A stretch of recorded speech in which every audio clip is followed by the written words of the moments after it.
വചനമൊഴി ഫെബ്രുവരി 16 വിഭൂതി ദിനം. വചനഭാഗം ഉൽപ്പത്തി 3:1-13, ജ്ഞാനം 12:16-20, റോമ 12:1-8, മത്തായിയുടെ സുവിശേഷം 21:28-32. ഈശോയിൽ സ്നേഹമുള്ളവരെ, ആത്മീയ ജീവിതത്തിൽ ഏറ്റവും പ്രധാനപ്പെട്ട ദിവസങ്ങളിലേക്ക്, നോമ്പുകാലത്തേക്ക് നാം പ്രവേശിക്കുകയാണ്.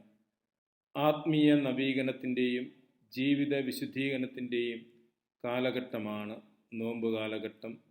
വീണുപോയവർക്ക് വീണ്ടും ജനിക്കുന്നതിനും, വിശുദ്ധിയുടെ മാർഗത്തിൽ കൂടെ നടക്കുന്നവർക്ക് കൂടുതൽ ശക്തീകരിക്കപ്പെടുന്നതിനും, സത്കൃത്യങ്ങളുടെയും ആത്മവിശുദ്ധീകരണം നേടുന്നതിനുമുള്ള അവസരമാണ് നോമ്പ് കാലഘട്ടം.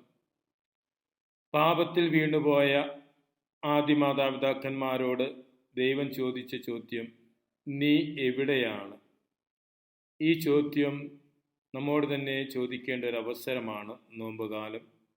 കർത്താവുമായുള്ള ബന്ധത്തിൽ നീ എവിടെയാണ്? കുറ്റപ്പെടുത്തുന്നതിനുള്ളൊരു ചോദ്യമല്ല, മറിച്ച് ബന്ധത്തിലേക്ക് തിരികെ വിളിക്കുന്ന കരുണാഭാവമുള്ള ചോദ്യമാണ് ദൈവത്തിൻ്റെ ചോദ്യം. അവിടുന്ന് ഈ ചോദ്യം നമ്മോടും ചോദിക്കുന്നു, നീ എവിടെയാണ്? ആത്മശോധനയുടെ നിമിഷങ്ങളാണ് നോമ്പ് കാലഘട്ടം. ദൈവവുമായുള്ള ബന്ധത്തിൽ നാം എവിടെയാണ് എന്ന് കണ്ടെത്തുവാൻ, അകന്നുപോയിട്ടുണ്ടെങ്കിൽ ചേർന്ന് നിൽക്കുവാൻ, തിരികെ വരുവാനുള്ള ആഹ്വാനമാണ് നോമ്പുകാലം നമുക്ക് നൽകുന്നത്. ജ്ഞാനത്തിൻ്റെ പുസ്തകത്തിൽ നിന്നുള്ള 2ാം വായനയിലും പറയുന്നതും, ദൈവം ശക്തനായിട്ടും ശിക്ഷിക്കാൻ തിടുക്കം കാണിക്കുന്നില്ല, മനുഷ്യനെ മാനസാന്തരത്തിലേക്ക് നയിക്കുന്ന ദയയുള്ള പിതാവാണ് അവിടുന്ന് എന്ന കാര്യമാണ്. പൗലോസ്ലീഹ റോമായിലെ സഭയ്ക്ക് എഴുതിയ ലേഖനത്തിലൂടെ പറയുന്നത്, നിങ്ങളുടെ ജീവിതം തന്നെ ദൈവത്തിന് ജീവനുള്ള ബലിയായി അർപ്പിക്കുവിനെന്ന. യഥാർത്ഥത്തിൽ നോമ്പ് നോക്കുന്ന ഒരു വ്യക്തി ശരീരത്തിൽ ത്യാഗമേറ്റെടുക്കുന്നു, ആത്മനിയന്ത്രണം ഏറ്റെടുക്കുന്നു. അങ്ങനെ ശരീരവും ആത്മാവും ദൈവത്തിൻ്റെ സന്നിധിയിൽ ഒരു ബലിയായി അർപ്പിക്കപ്പെടുന്ന അവസരം കൂടിയാണ്, ബലിയായി അർപ്പിക്കപ്പെടേണ്ട അവസരം കൂടിയാണ് നോമ്പ് കാലഘട്ടം.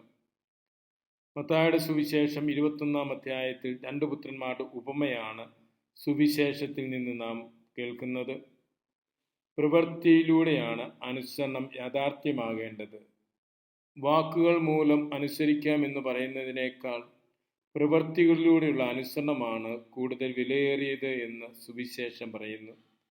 വചനം ശ്രവിച്ച് മാനസാന്തരത്തിലേക്ക് നയിക്കപ്പെട്ട് പ്രവൃത്തികളിലൂടെ ജീവിത വിശുദ്ധിയിലേക്ക് തിരിച്ചു വരാനുള്ള അവസരമാണ് നോമ്പ് കാലഘട്ടമെന്ന് സുവിശേഷം നമ്മെ ഓർമ്മിപ്പിക്കുന്നു.